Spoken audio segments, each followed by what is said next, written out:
ಮಗನ್ನ ಹೀರೋ ಮಾಡ್ತಾ ಇದೀರಾ. ಸೊ ನಂದೇ ಒಂದು ಓನ್ ಸ್ಟೋರಿ ಅಂತೆಲ್ಲ ಹೇಳಿದ್ರಿ, ಅದ್ರ ಬಗ್ಗೆ ಏನಾದ್ರು ಒಂದು ಚಿಕ್ಕ ಅಪ್ಡೇಟ್ ಕೊಡ್ಬೋದಾ? ಡೈರೆಕ್ಟ್ ಯಾರು ಮಾಡ್ತಾ ಇದಾರೆ, ಪ್ರೊಡ್ಯೂಸ್ ಯಾರು ಮಾಡ್ತಿದ್ದಾರೆ? ಸರ್ ಇಲ್ಲ, ಇವಾಗ ನೋಡಿ ಹರಿಪ್ರಸಾದ್ ಸರ್ ಬಂದಿದ್ದಾರೆ, ಕಾರಲ್ಲೇ ಕೂತಿದ್ರು ನೀವು ಬಂದಾಗ, ಅವ್ರ ಜೊತೆ ಡಿಸ್ಕಷನ್ ನಡೀತಾ ಇತ್ತು. ಅಯ್ಯ ನೀನ್ ಏನೇ ಬಿಡ್ಕೊಂಡ್ರು ನಮ್ ತಾಯಿ ಸತ್ತೋಗ ನನ್ನ ಕಾಸಿಲ್ಲ, ಹೋಗಪ್ಪ ಮುಂದಕ್ಕೆ. ನಾನು ಮಾರ್ಕೋ ಟೀಮ್ ಇದೆಯಲ್ಲ, ಆ ಕ್ವಾಲಿಟಿ ಇಲ್ಲ ಅವ್ರನ್ನೇ ಟೀಮ್ನ ಮಾರ್ಕೋ ಮಲಯಾಳಂ ಆ ಟೀಮ್ನ ತಗೊಂಡ್ ಮಾಡ್ಬೇಕು ಅಂತ, ಇಲ್ದಿದ್ರೆ ಅದೇ ಕ್ವಾಲಿಟಿ ಅವ್ರು ಇಲ್ಲಿ ಸಿಗ್ತಾರ ಅಂತ ಅದೇ ಡಿಸ್ಕಷನ್ ನಡೀತಾ ಇತ್ತು. ರೀ ಮಿಸ್ಟರ್, ನಿಮ್ ಮುಖ ನೋಡಿದ್ರೆ ನೀವೊಬ್ಬ ಕಿಲಾಡಿ ಅಂತ ಹೇಳ್ಬಿಡ್ಬಹುದು, ಬಟ್ ನಾನು ಉಲ್ಟು ಅಲ್ವಲ್ಲ. ನಾನು ಎಲ್ಲ ಟೀಮ್ ಫುಲ್ ಹೊಸದಾಗಿ ಇಲ್ಲ ಎಕ್ಸ್ಪರ್ಟ್ಗಳನ್ನೇ ತಗೊಂಡ್ ಮಾಡ್ತಾ ಇದೀನಿ. ಅದೇನ್ ಕತೆ ಮಾಡಿದ್ಯಾ ಸ್ವಲ್ಪ ಹೇಳಪ್ಪ. ಆಮೇಲೆ ನಂದೇ ಓನ್ ಸ್ಟೋರಿ, ನನ್ನ ಲೈಫಲ್ಲಿ ನಾನು ಚಿಕ್ಕವನಿಂದ ಹೆಂಗೆ ಡೇರ್ ಡೆವಿಲ್ ಆಗಿ ಬಂದೆ ಅದನ್ನೇ ಮೂವಿ ತರ ತೋರಿಸ್ತಾ ಇದ್ದೀನಿ ನಂದು ಹೆಂಗೆ. ಆಮೇಲೆ ಮಗನ್ ಯಾವ ಪ್ರೀತಿಯಿಂದ ನಾನು ಬೆಳೆಸಿದ್ದೀನಿ, ಅಮ್ಮ ಇಲ್ದೆ ಹೆಂಗ್ ಸಾಕಿದ್ದೀನಿ, ಅವ್ನು ನನ್ನ ಬಿಟ್ಕೊಡಲ್ಲ, ನಾನು ಅವನ್ನ ಬಿಟ್ಕೊಡಲ್ಲ. ಆ ಕ್ಯಾರೆಕ್ಟರ್ನೇ ಒಂದು ಲಕ್ಸುರಿ ಆಗಿ, ಒಂದು ಫುಲ್ ಮಾಡರ್ನ್ ಆಗಿ, ತುಂಬಾ ರಿಚ್ ಆಗಿ ತೆಗಿತಾ ಇದ್ದೀನಿ.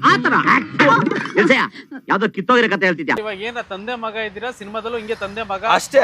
ನನ್ನ ಏಜಲ್ಲಿ ನಾನು ಹೀರೋ ಇರ್ತೀನಿ, ನಾನು ವಯಸ್ಸಾದ್ಮೇಲೆ ನನ್ನ ಮಗ ಹೀರೋ ಆಗ್ತಾನೆ. ಅಂದ್ರೆ ನಿಮ್ಮ ಯಂಗ್ಸ್ಟರ್ ನಿಮ್ಮ ಮಗ? ಇಲ್ಲ, ನನ್ನ ಏಜಲ್ಲಿ ನಾನೇ ಹೀರೋ, ನಾನು ವಯಸ್ಸಾದ್ಮೇಲೆ ನನ್ನ ಮಗ ಹೀರೋ. ಅಂದ್ರೆ ಒಂದು 40% ನಾನು ಇರ್ತೀನಿ, 60% ಅವನು ಇರ್ತಾನೆ.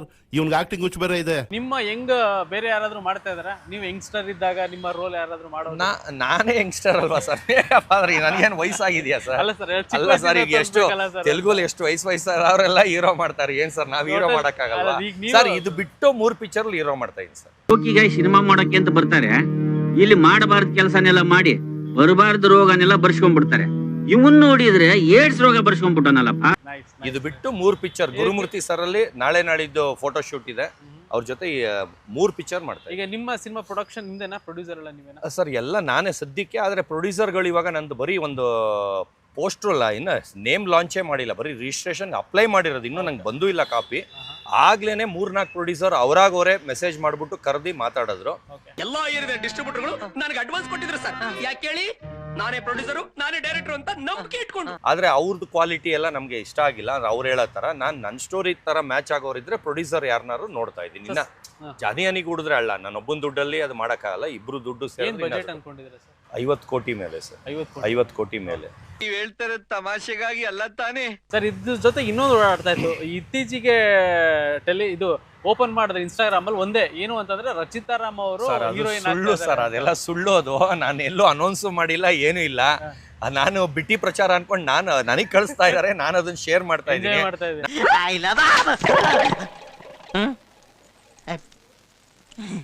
ನಾನು ಎಲ್ಲಿ ನಮ್ಮ ಮಗನ ಏಜ್ ಏನು ಅವ್ರ ಏಜ್ ಏನು ಸರ್, ಎಲ್ಲಿಗಿಂದ ಎಲ್ಲಿಗೆ ಮ್ಯಾಚೇ ಇಲ್ಲ.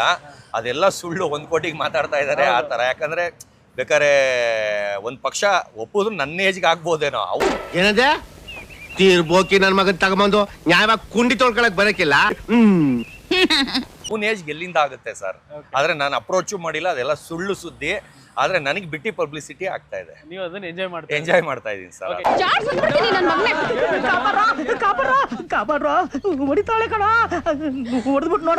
ಸರ್ ಹೀರೋಯಿನ್ ಆಗಿ ಸರ್ ಇಲ್ಲ, ನಾನು ತುಂಬಾ ಹೈ ಎಂಡೇ ನೋಡ್ತಾ ಇದೀನಿ ಸರ್. ಎಲ್ಲ ಫಸ್ಟ್ ಟೀಮು ಸ್ಟೋರಿ ಸ್ಟಾರ್ಟ್ ಆದ್ಮೇಲೆ ಕನ್ನಡದವ್ರು ಬರ್ಬೋದಾ, ಇಲ್ಲ ಬೇರೆ ಲ್ಯಾಂಗ್ವೇಜ್ ಇಂದ? ಅಲ್ಲ, ಕನ್ನಡದವರೇ ಈಗ ಬೇರೆ ಕಡೆ ಕ್ಲಿಕ್ ಆಗಿದ್ದಾರೆ, ಅವ್ರನ್ನೇ ನೋಡೋಣ ಅಂತ ಸರ್.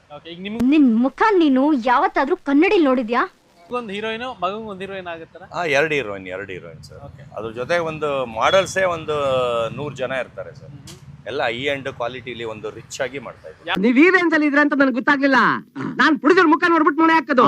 ಸರ್ ಅಲ್ಲ, ಇನ್ನು 4 ಮಂತ್ಸ್ ಸರ್, ಇನ್ನು ಸ್ಟಾರ್ಟ್ ಆಗಕ್ಕೆ 4 ಮಂತ್ಸ್. ಯಾಕಂದ್ರೆ ಇನ್ನು ಸ್ಟೋರಿ ರೆಡಿ ಮಾಡಿಸಿಲ್ಲ, ಆಮೇಲೆ ಟೀಮ್ನ ರೆಡಿ ಮಾಡಿಲ್ಲ. ಎಲ್ಲ ತುಂಬಾ ನಾನು ಏನ್ ಮಾಡಿದ್ರು ಪ್ಲಾನ್ ಆಗಿ ಮಾಡೋದು.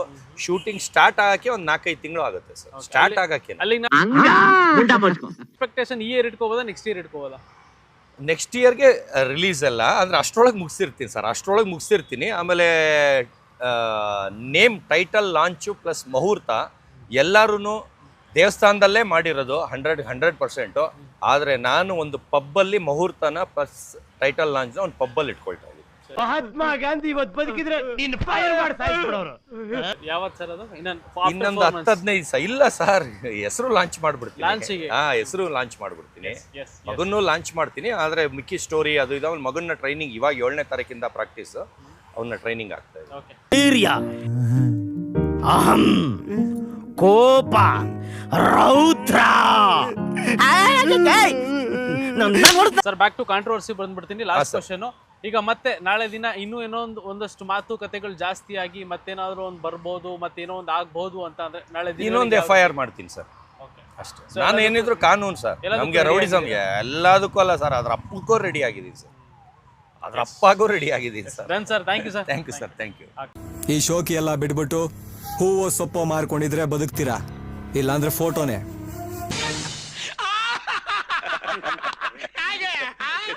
ಕಳ್ಳರಿದ್ದಾರೆ ಎಚ್ಚರಿಕೆ.